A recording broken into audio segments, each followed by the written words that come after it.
Hello, everybody, and welcome to episode 47 of Huell's Gold. Nope, 46. It's 46? Are you sure? Yeah, it's 46. Okay, well, welcome to episode 46.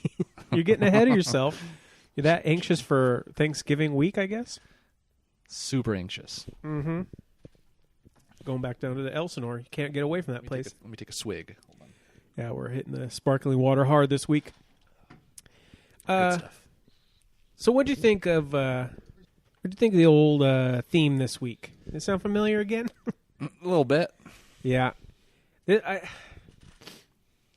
isn't the total end of the original themes every week era, but it's definitely the decline in original ones. We're coming up hard on my all-time favorite pretty soon, but this one might sound familiar all the way back to episode 209, or I think that was episode 8 for us, Trains. And I think that's, that that's makes all sense. it was. Yeah, I had a bone to pick with old Huell, though, because we're in San Luis Obispo again. Right. And he really liked this place. He ended up going like 4 or 5 different times. And yes, this is San Luis Obispo Trains. That's the name of this episode. But I would have personally chosen the theme from episode 2, or his 202, Yep. Bob and Wendy. Yes. I don't know why he didn't. I think it was maybe a little Just the too... the trains, the idea that connected. Yeah. Maybe. Maybe he just thought that one was a little too rock and roll-y for him. Because it was the most like Chuck Berry kind of... See, my favorite is still the mega sax. What do they call that? Like the What's the name of the instrument? mega baritone or something crazy. I don't know. It was like Yeah, that's my favorite by far. from Santa Cruz, yeah. Mhm. From the Nuclear Whale Saxophone Orchestra. That was the name of that guy's band. But yeah, San Luis Obispo. If you've been listening to the show, you know this is one of our favorite places in the world. The whole Central Coast. But I would say if you're talking about a metropolitan Central Coast, can't beat San Luis Obispo. Yeah. Well, the only thing that rivals it for me, and this is not even really the same comparison, it's just a different area, is San Clemente. That's apples and oranges. Yeah, I for haven't sure. been there, but you've talked about it ad nauseum. Ad nauseum? Not Was that really. barely mentioned? I know. But it's got me so intrigued that I got to go at least once. I don't know when the heck I don't know can why. go. I just have always liked it. You walk by the curve, the train. Well, we get coffee at Bear Coast, and then Of course. and then you get tacos on the beach, whatever. I guess I gotta do some Huell deep research to see if he went there very much, because I haven't really looked into it. Yeah, there was I can't remember it. Reagan's Ranch was in Yes. Santa Barbara area, Mm-hmm. and then on the beach was that Nixon's. Yes. I figure it's something Spanish. I forget. We always look for I know it, what you're though. talking about. I think his presidential library is over there too. That's what's over there. What? There's an episode on Reagan's presidential library where they go, because not Reagan's, Nixon's. Nixon, I say Reagan's like Yeah. 2018. Nixon's childhood home, because they built his presidential library on the spot where his childhood home was and is. It's still there. It's part of the museum. And not the biggest fan of Nixon as a president, but, from a historical standpoint, it's kind of crazy. His story though, it's probably story-wise, the most, it's doesn't get any better. Yeah, Yeah. for sure. But either way, San Clemente aside, San Luis Obispo is probably the best Central Coast Yes. college town. I would call it that. Well, because even we don't have to talk about it, but yeah, I agree with you. Yeah, 100%. as you should. Okay. So the cold open this episode, Huell's walking on the railroad tracks. You should never do that, but whatever. You do what you want. I think he was safe because he was with those Southern Pacific guys. Right. So those are the train employees. They had it working. But I didn't mention the theme. The one from Trains, that was the Sacramento Banjo Band, and I don't want to discount it. I mean, it's like 50 banjos playing at once. Right. It's kind of cool, being a bluegrass fan and all. But Huell called those tracks very historic tracks. Very historic tunnels. Not only that, yeah, tracks and tunnels. True, I get, like, kind of all of them are, in a way. But then we cut pretty quick to the real meat of the episode. Why? Well, before we get there, though. What'd you get? When he's driving over the pass. Well, that's what I was getting to. Well, I know that, but actually in the car, did you notice how he talks about the freeway? Mm-hmm. Is that what you were going to mention that? Really? Totally segueing to it. For two reasons. I thought you were going to go straight to the grade. No, because we've talked about this before. I think it warrants talking again. That I'm sure a lot of people go to the Central Coast from the north down south or the south up. From us, Valley folk, it's always to the west. And we've talked about the multiple ways you can get there. Us being 166 folk, right? Yeah, I mean 58. Well, that's like that's sketch though. Yeah. But that dumps you off in the coolest place, Santa Margarita. Yeah. But I think you're right. I used to be, so my parents, we always took the 46 and headed south. So this was more your like childhood remembering road. Yeah. And then lately, Blood Alley, dude. Well, it's widened. Yeah, now. And there's people that try to be cool and they take the back way through Shafter and they go to Blackwell's Corner. Mm-hmm. Well, anyway. But yeah, the majority of people going from east to west do take the 46. That's why it's been widened. And it kind of dumps you off right at Paso Robles, where we'll be. But this grade should be pretty familiar to most people, but going down it. Unless you're going, if you're going back 46, right? Yeah. It's a pretty steep road. Oh, yeah, for sure. And it's always steeper than you think it is, too. Yeah. And it's pretty gnarly in a car, and Huell is showing it on the freeway. And in that the little clip I'm going to play in a minute, it's like a POV shot from the Explorer. And did you see the window sticker there? It says Midway. Wavelengths. You wish. Wavelength Surf Shop, No, right there. It kind of does look like that sticker. Midway Auto Center, which is a car dealership that's been serving the Hollywood area of Los Angeles for over 50 years. So you think you've located where he sources? At least this one. Right. Yes. It's still around. I just looked up their website a little bit ago. I think everyone should go on over to Midway Auto Center. No. Tell him Huell sent you. Yeah. No, but I was going to say, when he was talking about the freeway itself, he uses the term the 101. He sure does. He's fully entrenched in Southern California lingo at this point. Oh, yeah. I don't think we need to tell you what Huell says. Let's hear what he actually had to say about that freeway. It's a beautiful part of the California landscape. Part of our history, too. And anyone who's ever driven up or down the Central Coast on the 101 has experienced it. The highway has a real steep grade to it, going up and then back down through the Cuesta Pass on the Santa Lucia mountain range. Now, crossing this mountain range throughout history has always been difficult, whether by horseback or stagecoach or automobile or train. And to set the scene for this train adventure, we really have to understand this pass. So first we drove up the grade, turned off onto an old dirt road, and then went up to the very top to find out firsthand. All right, so you got a little tidbit about the freeway there, but we're really looking at the whole grade itself, and it didn't start as a freeway. It started as a railroad, hence the name San Luis Obispo train. So we head on up. We're at the top of the grade. What's the name of the grade? Oh, well, I'll just quote old Bill Loper. Oh, Big Bill? Yep, of the San Luis Obispo County Historical Society. He called it the Cuesta grade, or just the grade. So the grade. All variations on two-word phrase. Okay, so the Cuesta grade, it's in Box Canyon, right? And when Bill talks to us, he tells us that it's a 7% grade. Yeah. And for anyone who doesn't really have a point of reference for 7%, I was looking this up. The Grapevine is 6%. when you're heading up to Tejon Pass. And most everyone drives the Grapevine. So there it is. It's comparable. And that can be, I mean, up or down, that's kind of a gnarly hill. For sure. So if you're going to watch the episode, which everyone should, you'll see what I'm talking about. But if you don't, Bill Loper, he kind of looked like someone to me, and I couldn't put my finger on it. And then as I keep watching him, it hit me that he looks like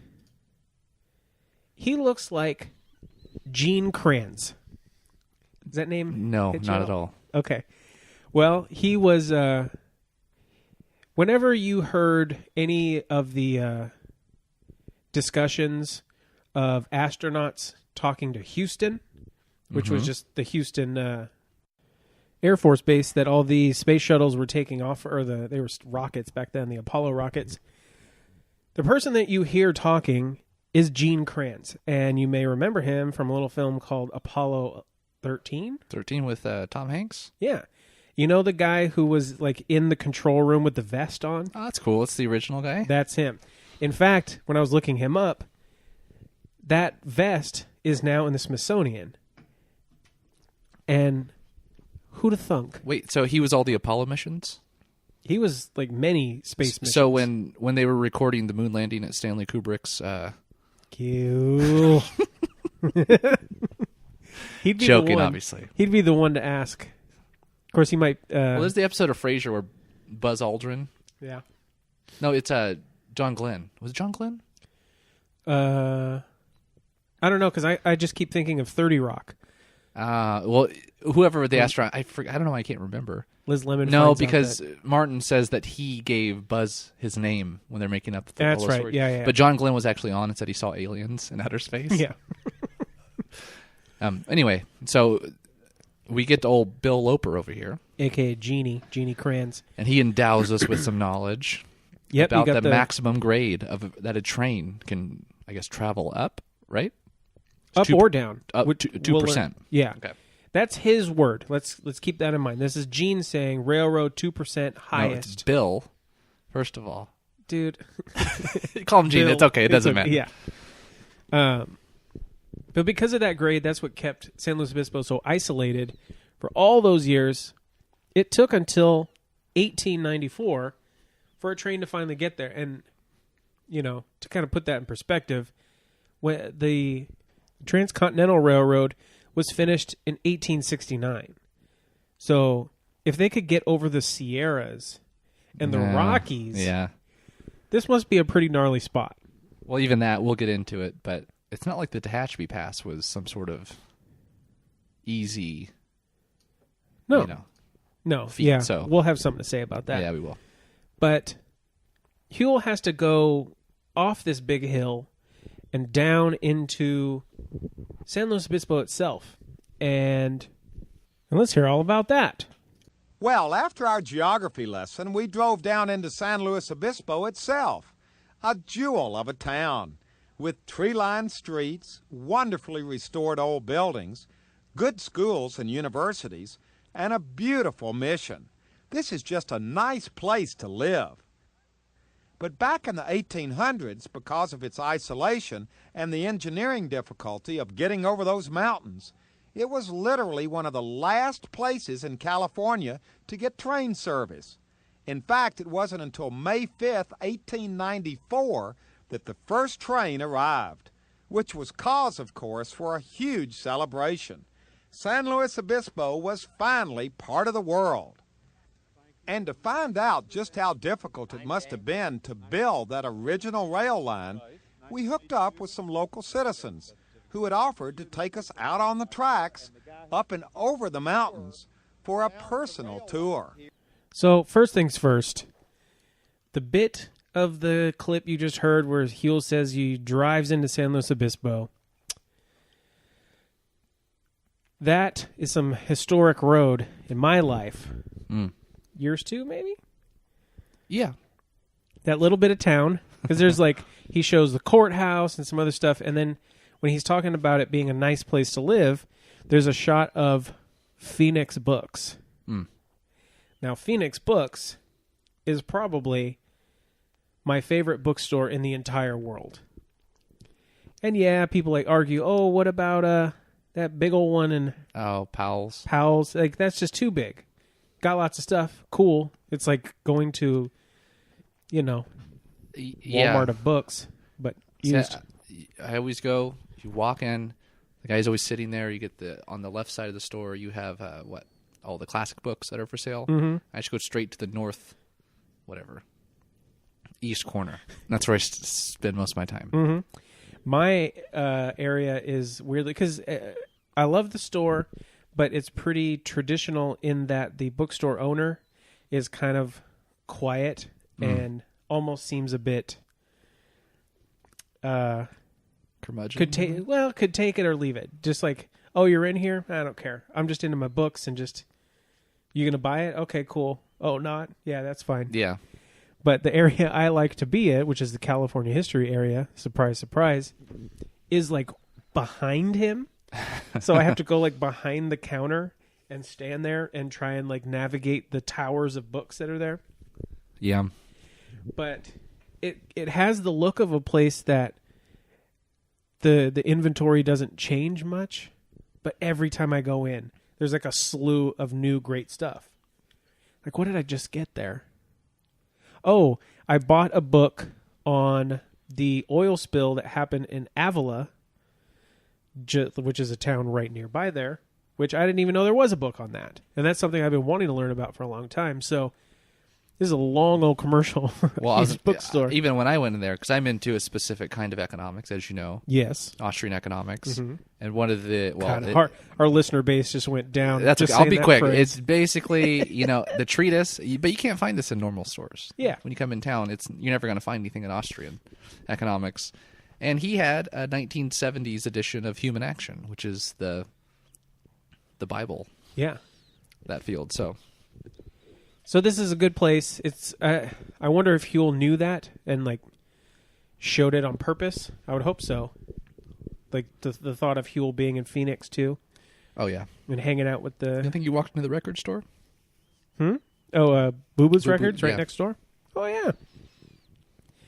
Let's get back on this train freaks rail though, because we're really getting into it now. As you heard, Huell is hooking up with some locals, and.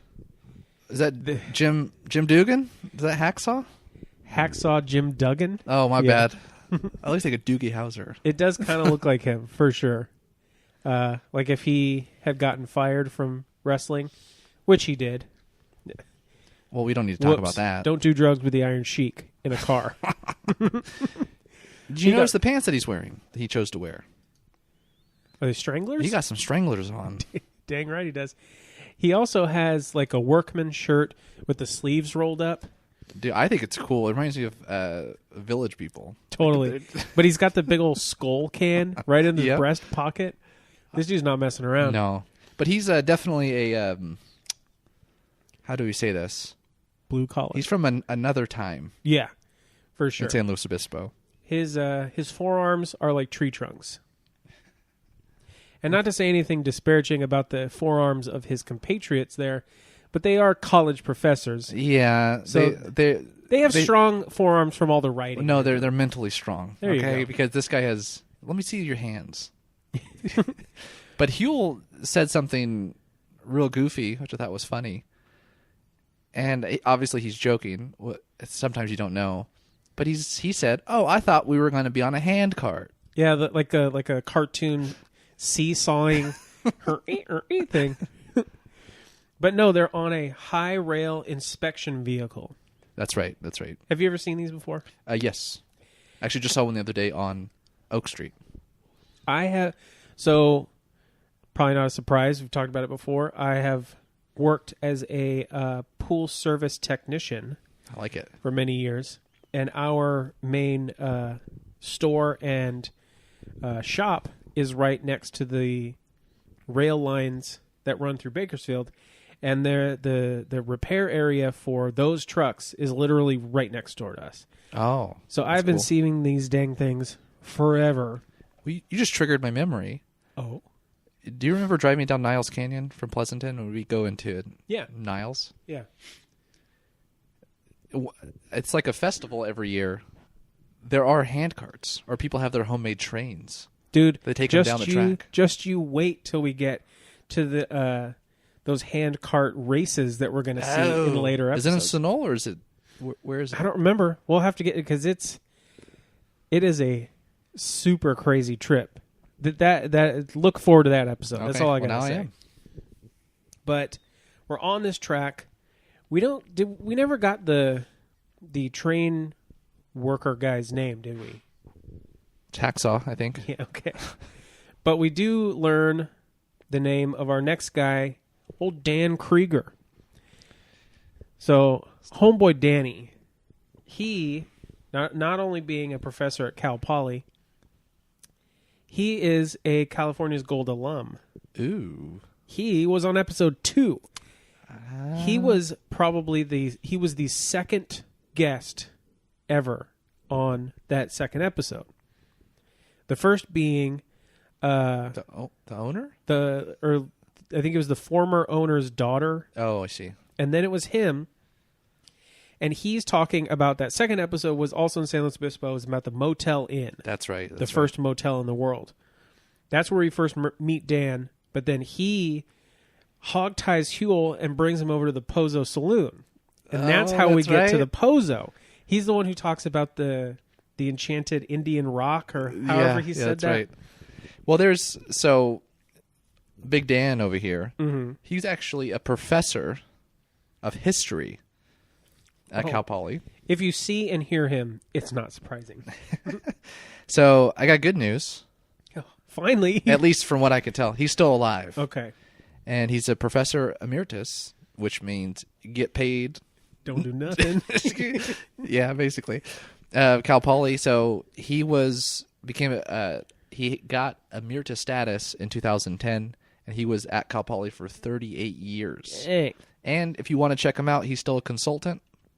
So I think that's right. Yeah, he's a consultant.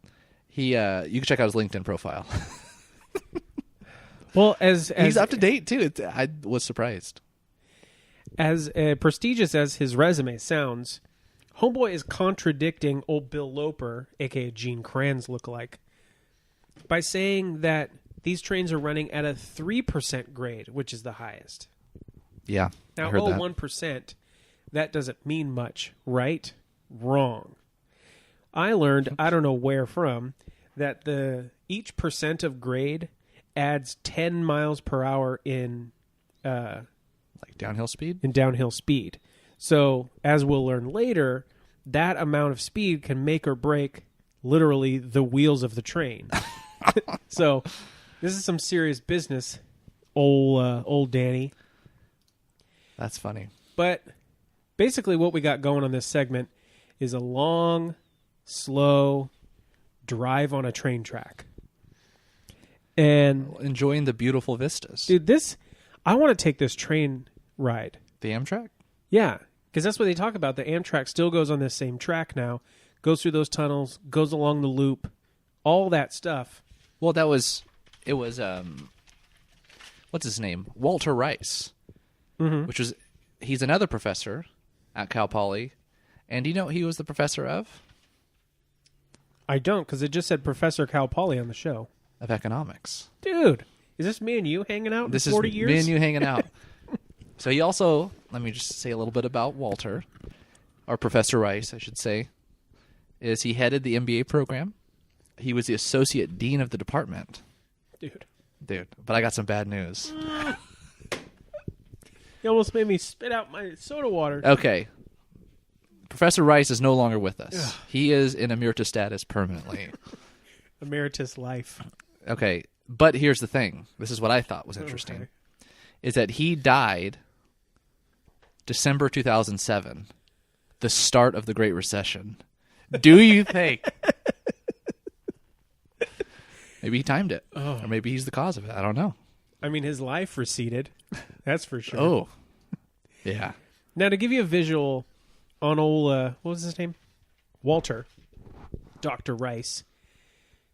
He is super chill on this train. He doesn't stand up, probably because it's super dangerous to stand up in the bed of a truck going on a railroad track. But old Huell and Dan do it plenty. But Walter's sitting in... Have you seen... I know you have. Who hasn't? Seen the episode of Seinfeld where Jerry gets a new suede jacket with a candy-striped liner, and then he goes and meets Elaine's scary father. He makes him turn it inside out because it's snowing. He doesn't want to be... All this stuff, but then he turns it right side in. Whatever happens. Homeboy Walter is wearing almost the exact same jacket, but he doesn't have it turned inside out, so I doubt it has candy stripes. We don't know, so I guess we don't. We'll wish. never know. Yeah. But either way, this is where we learn about this horseshoe loop. Well, this is another terminological dispute, if you want to call it something fancy, is Professor Rice gives us he calls it horseshoe curve. Is that what he called it? He calls it horseshoe curve. Mm-hmm. And this is where, for anyone that's unfamiliar with this engineering feat, as they call it, is you can see the front and back of the train during the apex of the curve or something. Mm-hmm. So the top of the bell. Yeah. Which is cool, but we also get old Big Dan coming back in and calling it horseshoe loop. Which... It's not a loop. It's not a technical... No, it's not.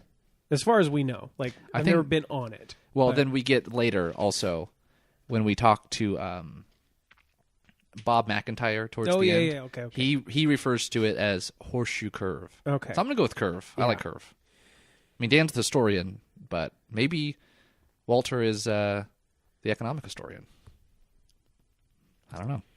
He was just thinking about, like curves on a graph. Oh, yeah. And that's how he got into that. Oh, this was like a... Never mind. I didn't want to get into it. Stupid math. Dan called it a solution to a geometric problem, which is a thing. Like, it is definitely a elevation gaining tool that's used in railroad building all over. There's one right around the corner from us. Well, I think much more impressive. Well, it's funny you say that because I put on my notes cute, but no Tehachapi loop. For those that don't know, if you're not a true train freak, the Tehachapi loop is a full loop. The train crosses over itself. Yes. And there's a spot. This is actually where the term train freaks originated with us. Because this is kind of just something that we say for fun.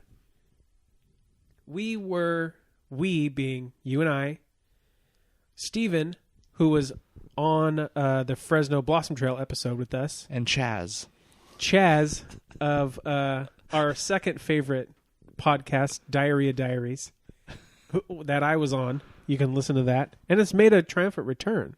It has, yeah. It's so back. After you're done listening to us, go subscribe to Diarrhea Diaries. Unfortunate poop stories, if that's your bag.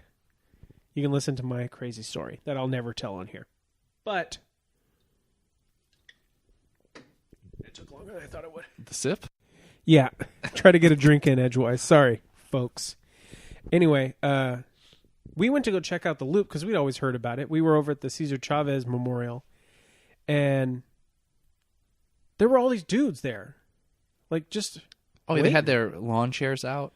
Cameras, binoculars. Yep. Yeah, it was full on, and the train goes on that thing every day. So like two times or 3 times a day. At least once, many times, sometimes. And they were just there, ready to watch it at any given moment. And we were just like, "Whoa, these guys are freaks about trains! Like these are train freaks." And there it was. Well, then Chaz, as we were driving by, stuck his head out the window and said, "Train freaks," and they all kind of like cheered a little bit. They waved. Yeah. I said, "All right." Which at first it almost seemed like a high school-y thing to do to yell this out. Like they were going to be like, "Oh, these young jerks," but then like, "No, we are, yes!" They were into it. But either way, I think Huell really gets into an interesting little bit of history about the building of the train next. And, well, let's hear him talk about it. To call this route an engineering feat is an understatement. In today's high-tech world, I think we forget that back in the 1800s, all these tunnels, all these cuts through the mountainsides, all this track This whole thing was done completely by hand, most of it by Chinese laborers. In fact, there were so many Chinese living in the area, San Luis Obispo had its own Chinatown. The head man in the local Chinese community was a gentleman by the name of Louis. He ran the general store and looked out for the welfare of the Chinese laborers. Today, the original Louis store still stands in San Luis Obispo and is a state historical landmark. The store is run by Louis' son, who filled me in on the importance of the Chinese in getting that railroad completed. Louis. So Your dog starts to walk in. yeah, where is he? Louis. He doesn't He's want to hanging be on out, the yeah. show. Do you know where this is? You Nope. familiar with this? Not okay. at all. Well, we've been to San Luis Obispo a couple times. Maybe just once. I don't know. The two of us. We've been separately many. There is a parking structure that is up at the top of the hill, like 2 blocks above Marsh Street, I think. And it's right next door to that. And to put it in perspective, if you have been to San Luis Obispo, there is the Palm Theater, which is an independently run, all solar-powered theater. That's across the street from the Louis store. The building totally still there. Now, as of, when was I there? A month ago, 2 months ago, the store, like the storefront is now a like event planner's showroom. Oh. Yeah. It hasn't, like, I don't remember the store being open since my first times going there, like 98, 99. So it hasn't been like a running store as far as I know for a long time. That's why this segment is so cool that Louis actually goes and sees it, or Huell goes and sees technically Louis goes. Yeah, Luis Fuerte goes too, and sees it as a running store run by old Howard Louis. Oh, you got the name. I thought it was just the grandson, but No, he says it. okay. And it's really cool that this place still exists and will still existed as a store back then. This is 1994. And he's able to tell the story of how his dad kind of ran room and board for the Chinese labor workers that were there at the time, but also the whole banking system that he created. I mean, this kind of happened in Gold Rush era California a lot, but like, do you know much about that kind of stuff? Yeah, it's sort of interesting because the first banks, they actually were just merchants. But because merchants had safes, people would put their money on deposit. So that happened here at Chester's store. And that turned into the Kern Valley Bank. So merchants were the first bankers, and they opened their own banking operations on the West Coast. And it's cool because banking used to be about trust. Now you have the FDIC that kind of ruins that. And so in the old days, it was who could you trust? It was the local, whatever you want to call it, founding fathers, if you want to call it, of the cities. But also, that's why when you look at buildings that are banks that were built after these cities normally burnt down, like ours, is they were like, the architecture was so overdone. Nice stone. It was very grandiose. That was to show people in the community that they're here to stay. And when you used to walk into these banks, you would also, the first thing you'd see is the safe, and to instill confidence and trust. And so this was just like the original element of trust in banking. And the whole visibility of the safe is still a thing that you see in a lot of banks that were built. Yeah, that's true. Maybe like 70s and before, because thinking about some of the banks that are still here in town, like you walk in. You played a show in a bank vault, right? Yeah. There's an old bank building downtown, and I don't even remember the story, but someone got their way in renting it out, and we put on a crazy noise show in the vault. But was it called the Vault? If it wasn't, how dumb would that be? But it's pretty cool that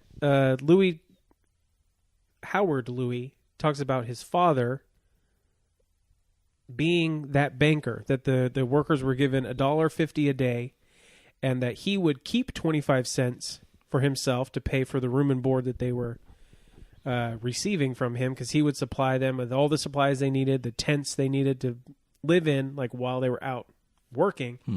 And then he would, just have that safe. And it's funny that banks started off so simplistically, where all it took was, I have this special, mechanism that holds everything safe, literally.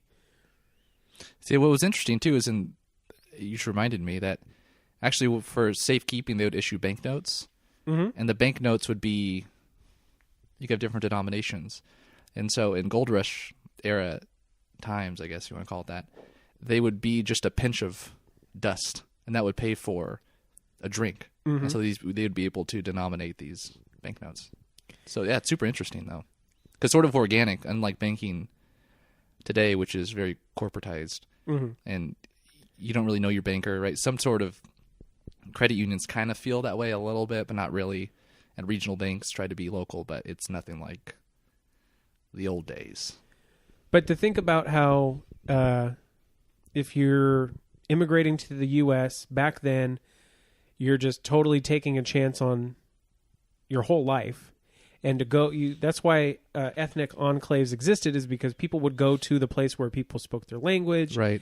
Made the food, had the clothes, everything that you were used to in this section, and that's who you would trust. Is like, this guy, he's from the old country. He's not going to screw me over. Well, the Basque and the Italians in East Bakersfield or Sumner, they actually had, it was an agricultural savings institution that turned into a bank.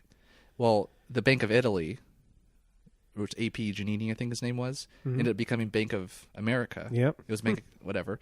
He actually, in his book, talks specifically about the East Bakersfield branch and how that enclave was so close that he would never give up that banking, like that branch and its connections. Yep. Well, that's what happened, because there were 1,500 to 2,000 Chinese workers at that time building these railroads and working on the cliffs and the tunnels and all that stuff, dealing with all this dynamite. And that kind of gets us into the weirdest that's part of this episode, because old Howard, how do you even bring this up? He kind of says like, Huell, you know the phrase, you don't have a Chinaman's chance. And Huell kind of just, yeah, okay. He's like, that came from the Chinese workers who would be hung over these cliffs to put dynamite in, and then they had to be pulled up, and sometimes they wouldn't pull them up quick enough. That's where that term comes from. And then Huell says, not a Chinaman's chance, huh? And then old Howard's like, we don't like to be called that now. It's like, bro, you brought it up. Yeah, it's like, it's sort of... We like Chinese now. We were kind of talking about this. He sort of got baited into it. A little bit. And you could, like, you see the segments, both Huell and Howard in the frame, you can see Huell's kind of just like, I don't want to talk about this. But it's cool. You can still go to the A Louis store from the outside. It still looks exactly the same. And a little tidbit, a little preview of future episodes that's going to be like years down the line for us. There, in that parking structure that I mentioned, before it was built in the 70s, I think, there was a major archaeological dig that took place before they built it, because they tore some buildings down. And they found out that that's where the Chinatown of San Luis Obispo, they knew it, but they went through all these artifacts. They found thousands of artifacts before building the parking structure, and that stuff is on display both at the San Luis Obispo Museum, I think at Cal Poly, and there's even some at the parking structure itself. So who'd have thought that such a small little thing would be so cool? So go park there. It's cheap. It's cheap parking. But anyway, enough about the parking structure. We can... celebrate something. Yeah, it's time for a celebration. You could feel the excitement as the good citizens of San Luis Obispo gathered at their train station. They were there to celebrate the 100th anniversary to the day that the first train came puffing into their town back on May 5th, 1894. an event that had a profound effect on the town's future. Celebrate good times. Come on. It's time for a celebration. What are we celebrating? Oh, we just heard about it. Yeah, the 100-year anniversary to the day of the first train coming through San Luis Obispo. Now, before we even get started on this, because it's actually a pretty quick little thing, there's one thing that's never said in this whole episode, and that is the term slow. Mm-hmm. What do you think about that term? You know, people call Bakersfield Baco. Yeah. And I absolutely hate that term. So I can see if you're from San Luis Obispo, calling it slow. It sounds cooler, though. But I could still see if someone's like, no, call it San Luis if you want to call it something for sure. That's my go-to. I don't necessarily like physically saying slow. It feels weird. It's like saying no, SoCal. Yeah. I know some people do, and that's a thing. But I don't like Frisco. I don't like that. Right. Yeah. Yeah. Not that I have any skin in any of these games except for, I mean, I lived in San Francisco for a year, but, you know, I would hear locals of 100 years say that. So it's not for us to decide. It's all a preference. There are businesses and things that are named here, Baco XYZ. These people are locals. They're not from out of town, and they still do it. Yeah. But that's fine. I'm not a fan. Yeah. But slow, I just call it San Luis. Either way, I wanted to bring this up partially because we have the mayor of San Luis Obispo in this segment, old Peg Pinard.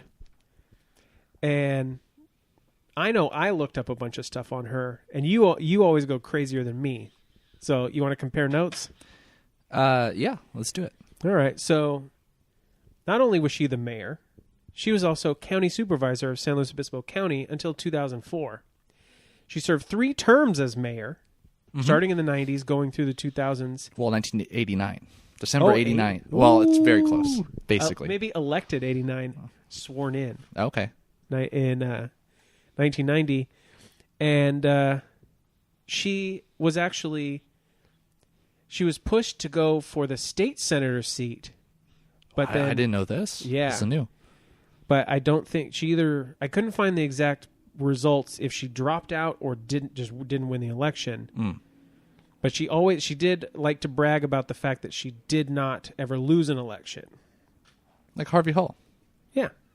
She's a realtor now, though. Well, he was an ambulance operator, owner, tycoon. But did you notice that she's an independent real estate professional? Mm-hmm. She's really only in the segment for about 30 seconds, but it's cool that she's out there. You can see her LinkedIn profile as well. Yeah, going out and hang out with old Peg. So it's cool the mayor's out there. And then we got old Lauren Nicholson. Yeah. I didn't get anything on him other than he's a local author, which you hear in the show. So I could be wrong on this. I just did some brief research. Mm-hmm. But people referred to him as professor in his obituary. And as far as I could tell, but then someone called him Mr. Nicholson. Okay. And so that led me to believe he was like a professional in his area that became a professor. Yeah. And the person was talking about journalism. All so right. there you go. Okay. But I got to tell you something. I got bad news. Bro, you already said obituary. He was ripped out of our hands. 8/25. You're gonna run out of little phrases to say that someone died. 8/25, 2016. So, Not but that long this ago. is when I first was researching this. Though there's another Lauren Nichols. Yeah. And this, he passed peacefully. I think it was in his sleep. So Okay. Whew. But there was another Lauren Nichols, if you look it up, where I believe was he not the father? Maybe he was a grandfather. I'm mixing this up. But Suzanne was his wife, and this is up in Modesto area. Yeah. The kid or grandkid, I forget, Yeah. had a broken video game headset, shot the Suzanne in the head, and then threatened to kill Lauren. I was like, oh my gosh, this guy's life came to a tragic end. Turned out not the same person. Thank goodness, because that would have been I sent you the link. Huh? Yeah, you oh did. No. This would have been a huge bummer for this show. Thankfully, we're not breaking this news. No, That, we're not. I mean, that's still sad, but, old Lauren over here, he lived a pretty as far as we ideal can tell, life, as far as we can tell. I mean, even his picture is the wind blowing through his hair, and he's just, he died in his sleep peacefully. He was a professor. He impacted all these people. Well, in the show, I mean, he's just hanging out in a top hat. Oh, living it up. Looking like he's in his period clothes. And he switches his perspective mid-sentence when he's describing, because he's like, oh, well, for old people like me, blah, blah. And he is talking from the perspective of someone who is there, but then switches it back to his own personal, current timed perspective. And I guess that's just what you can do when you're a renowned local author. But then we get to the guy who's definitely got my favorite name of the show. Oh, yeah. Old Tom Tarwater. Yeah. Sounds like he's maybe from La Brea. I can't think of anything but Last Action Hero when he falls with the helicopter into the tar. I think that's the second time that movie's been brought up on the show. It's not the last. That's right. He's the band director of the band you're going to hear in a little bit that used to be called the San Luis Obispo Military Band, now the San Luis Obispo County Band. Has been around since 1874. And Huell requests that they play a little song, and they play The Thunderer. And that's going to lead us to where we're going next. So let's hear a little bit of The Thunderer.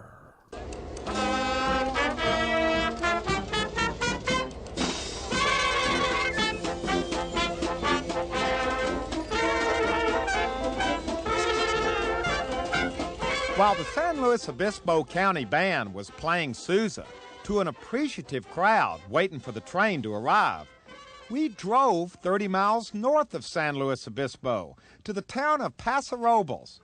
There was a crowd there, too, waiting at their station for the train to arrive. You see, the train would have to come through here before it started its trip down the Cuesta Grade into San Luis Obispo. And then, almost right on time, the star of the show arrived. The old steam locomotive appeared, old 2472, which had actually run regularly on these very tracks from 1915 to 1946. Its permanent home these days is up in Redwood City at the Golden Gate Railway Museum. But for this special occasion, for this centennial celebration, it was heading south, manned entirely by volunteers, most of them former railroad people, who loved this old steam engine. Okay, so we're not even San Luis Obispo anymore. We're in Paso Robles. Is that how you say it? Paso Robles. Paso Robles. See, I tried to split the difference. You know, break with your Iberian Peninsula having genes. Well, no, I like Robles. Yeah. This, I guess, I bet that they were having just as big a party over in Paso Robles, freaking out about their train. Because, truthfully, I see a lot more train freaks on this end than I do in the San Luis Obispo end, because this is where it all starts with this. Did you get the name of the engine, the train engine? I didn't.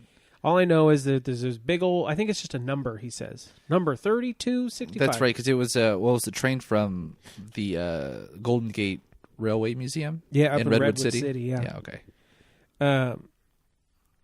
As they're going from Paso Robles to San Luis Obispo, there's all these scenes of people like on the side waving at the train, hanging out in their El Caminos, and all this while Huell's interviewing. Yeah, Alan just showed me a piece of video that I missed of a dude super up in the tracks. So close to the train tracks as the train's going by. Well, before we get to that, though, when Huell goes to interview and they make a joke about it being bumpy, it's real smooth back here. Huell calls it, we go, I think he said something about, we go in the back of the train, which is also known as the caboose. Yeah. Right? That was funny. During that interview, though, Huell is asking one of these old engineer freaks, like, why do people like these old trains? Which is, of course, something he would ask. Oh, that's right. And this dude can't even really explain it. No, well, he just answers him with a question. When's the last time you saw one of these? I don't know, but that doesn't make me want to see it. Like, I've never seen $1 million, and I want that. But come on. Yeah. Either way, Huell gets all up in the engine room, like the driver's chambers. I don't know what you would call that. I'm not a real train freak. Conductor's Chair, whatever. You know what I'm talking about. You could tell he wanted to get all up in the mix, but yeah, then he went back to the back. That's right. The Okay. caboose, and that's where we get old Bob McIntyre. Old Bobby boy. Dude, anything with McIntyre. Yeah. I just think of Reba McIntyre. Joey McIntyre. Joey McIntyre. That's There's it. a philosopher's McIntyre too. Give But me a break. Give me Reba any day. oh, for sure. The show, not the Oh. songs. What? Do we need to have this debate on the show right Yeah. now? No, let's not do it. We can talk about it after. Old I'll show you a Bob music McIntyre. video of Reba though, and you tell No, me. I'm just kidding. I just really do like that show, and I can't even explain why. Just like they can't explain why they're train freaks. Like there's just something about Reba, the TV show, That's funny. that just gets me. Maybe it's old Barbara Jean. Yeah, maybe. She's such a kooky lady. Anyway, what was Bob saying? Oh, he was an engineer for 40 years with Southern Pacific, and was he the one who called these magic machines? I'm Was going to it give Magic him Machine. Someone said these are magic machines, With what he says later that we'll talk about, I which imagine sounds like so. a strain of LSD that was made. Magic Machine. Yeah, there's also a band called that. But anyway, I was gonna say it's a good band name, but it's already taken. yeah. He's kind of talking about how to run these things, you got to have ingenuity. Huell says, "What? What do you?" He's like, "Intellect, savvy." And he's just tapping his head. You got to have the intellect. And this guy really has another level of freakdom. Like when you're actually a conductor or an engineer, all those years, you're going to have an intimate relationship. Well, with do you know this how they kind always of said machine. that? You know what I'm Well, leading up to? I right? do, because this is the whole idea. I'm guessing it's the same thing about how the horse and its rider are one. Yeah. And then they tried it. The Miata, that was one of its design features. Uh-huh. I'm gonna go with that for the train. Are you gonna say what? All right. Well, Because yeah. Bob is talking about the feeling of being in the train engine, driving it. He said they're warm and alive, like a nice warm lady. Now, make of that what you will. I don't even know what that means. I don't either. Like a nice lady, like a lady that makes you feel comfortable. Yeah, I didn't. It's Or- weird that he's talking about a place that obviously there's a 1,000-degree fire burning 10 feet away from you. So I took it as like a temperature warm. And that's what he meant. Like, oh, hug a lady who's warm. But, I mean, that's not gender specific. That's why it's it's very weird. I don't. Bobby, man. I might just say it just to confuse people. Like what? Because I think I was talking to you about this. Is Huell will always ask a question, right? He'll ask a question about something obvious that someone says. Well, what do you mean by the hardest thing Yeah. to do? And he doesn't They're very even question. open-ended He doesn't questions, but yeah. he doesn't question this phrase or what this guy says at all. He just kind of takes like, oh, okay, yeah. Yeah. And it really is telling that that's kind of sort of how the show ends. It doesn't like fully end with that. There's like lots of footage of the train pulling into town. Doofus is running across the tracks. Yes. There's like a good 45 seconds of just I was just waiting for this guy's foot to get caught, and he's like grabbing his leg. Come on. but we we get some more of the band playing. The San Luis Obispo band, and also the San Luis Obispo Choral Society. What did you think about that song that they sang? 6 out of 10. Dude, that's generous. Like, it's not that it's not sung well. It's just the lyrics are really kind of... Oh, the Professor Davis San Luis Obispo Choral Choral Society? Yeah. That it was ran by Thomas Davis since 1984. Sure. Maybe 89. I don't know. I can't read my handwriting. That that's I can see what you're saying. I'll just put it this way. I'm going to make an executive decision and not play that as our outro music. Okay. Because you don't want to lose listeners. I think what really needs to happen is that we need to have, in its rightful place, Bob and Wendy on this episode. Let's do it. So I'm going to throw that at the end. But before we get to the very end, there's a difference in the credits this week. 2 different things. First off, Huell did a little commercial for the place he stayed at. Did you notice that? I did not. Yeah. During the credits, there is a little bit that says, while in San Luis Obispo, Huell and crew stayed at the Garden Street Inn Bed and Breakfast. Now, by and crew, that means Louie. So it was just them two. And this is the cutest dang old place I've ever seen. It's about a block southeast from Bubblegum Alley, which is a pretty hot little tourist spot in San Luis Obispo.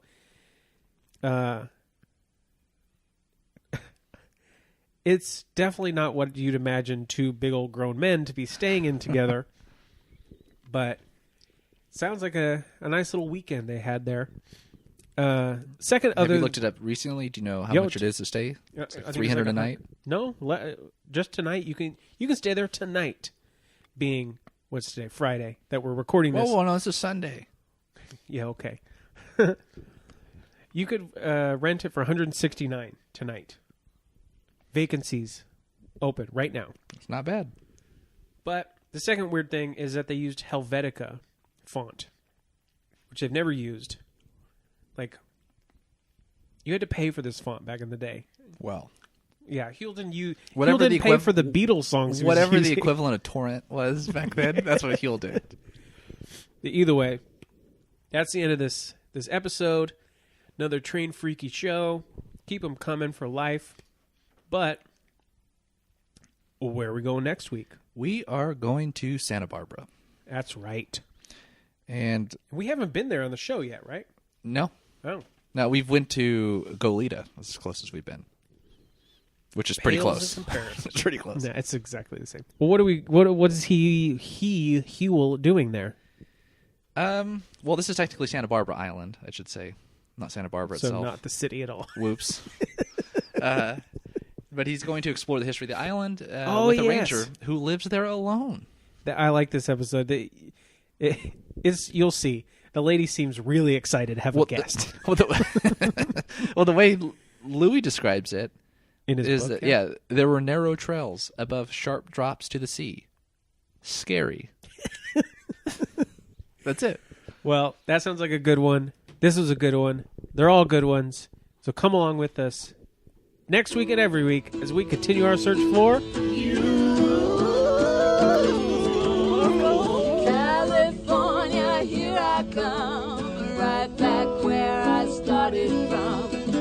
The flowers bloom in the sun. Each morning at dawning, bird is singing everything. A sun-kissed miss said, "Don't be late." That's why I can hardly wait. Open up that golden gate, California, here I come.